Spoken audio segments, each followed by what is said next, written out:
नमस्कार दोस्तों। स्वागत है हमारे यूट्यूब चैनल बीपीएससी बूस्टर पे। आज हम एक ऐसा जॉब प्रोफाइल के बारे में लेके आए हैं जो कि आप आसानी से यूपीएससी के थ्रू एक बहुत ही बड़ा जॉब के पास अपॉर्चुनिटी है ऑफिसर बनने का। उस पोस्ट का नाम है एपीएफसी, जिसका फुल फॉर्म है असिस्टेंट प्रोविडेंट फंड कमिश्नर। ठीक है, असिस्टेंट प्रोविडेंट फंड कमिश्नर जिसका पूरा नाम है। और इस वीडियो में चर्चा करें कि इसका नोटिफिकेशन कब तक आने वाली है और इसके लिए क्या एलिजिबिलिटी होना चाहिए, क्या क्वालिफिकेशन होना चाहिए, आपकी एज लिमिट कितनी होनी चाहिए, इसका सिलेबस क्या है और इसका एग्ज़ाम पैटर्न कैसा होता है। और सबसे बड़ी बात, ये जो आपका 5400 पे ग्रेड पे आपका जॉब है और तकरीबन आपको 80 से 90 हज़ार के बीच आपको सैलरी मिल सकता है यहाँ पर। तो आपके पास एक बहुत ही अच्छा अपॉर्चुनिटी है, इस चीज़ को आप नहीं कर सकते। और इसका सबसे बड़ी बात यह है कि इतने बड़े 5400 पे ग्रेड पे आपके पास प्री और इंटरव्यू होता है, मेंस नहीं होता इसमें। तो आप इस चीज़ को हमेशा ध्यान में रखिएगा। जो आपका क्या है कि 2 ही एग्जाम में आप ऑफिसर बन जाएगा, 5400 पे आपको नौकरी मिल जाएगी। तो चलिए इस वीडियो के बारे में चर्चा करते हैं। सबसे पहले देखते हैं कि आपको इसके लिए क्वालिफिकेशन क्या चाहिए। तो आप किसी भी बैकग्राउंड से हो, या तो आप आर्ट्स से हो या साइंस से हो या टेक हो या नॉन टेक हो, कुछ भी बैकग्राउंड से, सिंपल आप ग्रेजुएशन चाहिए। ठीक है, अगर आप ग्रेजुएशन कर रखे हैं तो आप बिल्कुल इस फार्म को भर सकते हैं। ठीक है। दूसरा, अगर बात करते हैं कि इसका नोटिफिकेशन कब तक आने की पॉसिबिलिटी है। नोटिफिकेशन की अगर बात करें तो नोटिफिकेशन आपका नवंबर लास्ट या दिसंबर में हो जाएगा, आ जाएगा। ठीक है। और जैसे ही नोटिफिकेशन आएगा तो मान के चलिए, अगर दिसंबर में आता है तो 20 से 25 दिन अगर आपको फॉर्म भरने के लिए दिया जाता है तो 3 से 4 महीना आपका क्या एग्ज़ाम ले लिया जाएगा। तो आपका एग्ज़ाम जो, ये मान के चलिए कि आपका मार्च से अप्रैल तक आपका होने की पूरी पॉसिबिलिटी है। ठीक है, आपका जो एग्ज़ाम है अप्रैल 2022 तक होने की पॉसिबिलिटी है। अगर बात करें कि एज लिमिट की बात करें तो एज लिमिट क्या है, कभी 35 साल करता है, कभी 32 साल करता है। लेकिन रिसेंटली जो एग्ज़ाम हुआ था 2018 वाली, उसमें 32 साल था। और इस बार की देखिएगा, जब तक नोटिफिकेशन नहीं आता, जब तक आप एज लिमिट के बारे में पूर्णतः नहीं कर सकते। लेकिन अभी आप 32 हैं तो आपको ये कन्फर्म माने कि आपको भरना देगा ही देगा। अब देखिए, नोटिफिकेशन में अगर 35 साल कर देता है तो उसकी बात अलग है।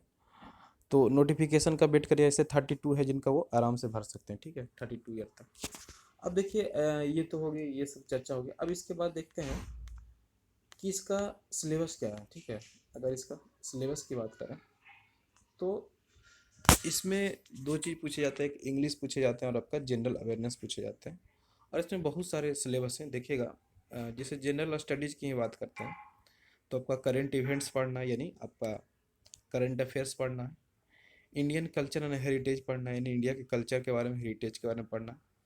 Freedom movements of India. ठीक है, अब याद रखिएगा, freedom freedom movement of India, यहाँ पे क्या है कि अ, जो पूछे जाते थे सिर्फ ईपीएफओ में, हिस्ट्री में सिर्फ मॉडर्न इंडिया, लेकिन यहाँ पे क्या है आपका मिडेवियल और एंशिएंट पूरा पूछा जाएगा। इसमें ज्योग्राफी भी इंक्लूडेड है, क्योंकि ईपीएफओ में देखते ज्योग्राफी नहीं पूछा जाता, यहाँ पे ज्योग्राफी भी क्वेश्चन पूछे जाएंगे। नेक्स्ट है कि डेवलपमेंट एंड ग्लोबलाइजेशन, ये इकोनॉमिक्स का पार्ट है, ये भी पूछा जाएगा। Governance and constitution of India, यानी आपका पॉलिटी जो है आपका, वो भी क्वेश्चन पूछा जाएगा। Present trends going on in Indian economy, यानी आपका रिसेंटली जो इकोनॉमिक में चल रहा है, आपका इकोनॉमिक से भी क्वेश्चन पूछे जाएंगे।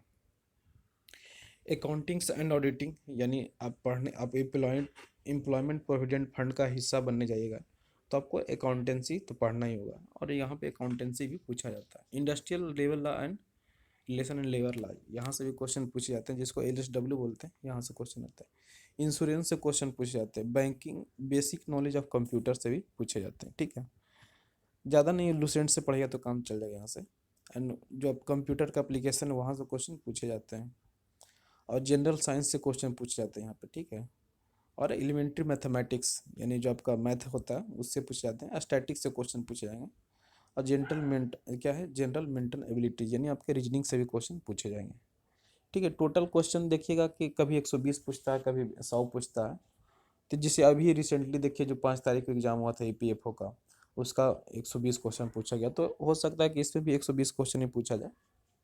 ठीक है, तो एग्जाम पैटर्न की बात करें तो 120 क्वेश्चन आता है और एक क्वेश्चन 2.5 नंबर का रहता है। ठीक है, यानी टोटल जो मार्क्स होते हैं आपका 300 मार्क्स के पूछे जाते हैं। अब दूसरा अगर देखिए इंग्लिश में क्या क्या पढ़ना है। ठीक है, अगर आप बात करें सिलेबस की बात करते हैं तो इंग्लिश में क्या पढ़ना है इसमें, तो इंग्लिश में देखिएगा सब्जेक्ट वर्ब एग्रीमेंट पढ़ना है, पैसेज कंप्लीशन पढ़ना है, ग्रामर पढ़ना है, कंप्रीहेंशन पढ़ना है, अनसीन पैसेज पढ़ना है, सेंटेंस अरेंजमेंट पढ़ना है, आइडेंस ऑन फ्रेज पढ़ना है, टेंस पढ़ना है, वर्ड फॉर्मेशन है, fill in the blanks, synonyms antonyms, verb and verb vocabulary है, theme detection, articles, sentence completion, error correction, conclusion. ठीक है, जैसे इस बार ईपीएफओ की बात करते तो जो क्वेश्चन आए थे हमारा साइनोनिम से आया था, एंटोनिम से आया था और आपका फिल इन द ब्लैंक्स आया था। ठीक है, ये 3-4 सेक्शन थे जो कि पूछा गया था और कॉमन एरर भी पूछा गया था। 20 क्वेश्चन था इस बार ईपीएफओ में।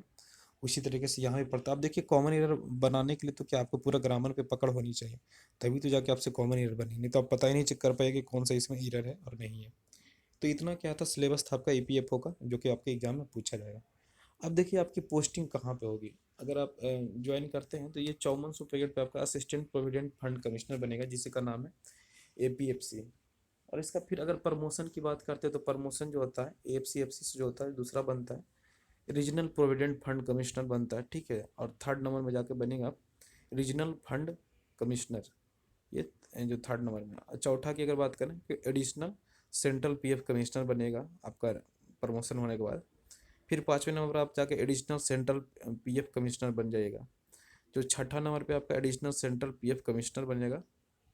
और लास्टली जो आपको वो बनेगा सेंट्रल पीएफ कमिश्नर। अब मैंने आप सोचिए बहुत ही अच्छा जॉब है और बहुत ही अच्छा आपके पास अपॉर्चुनिटी है।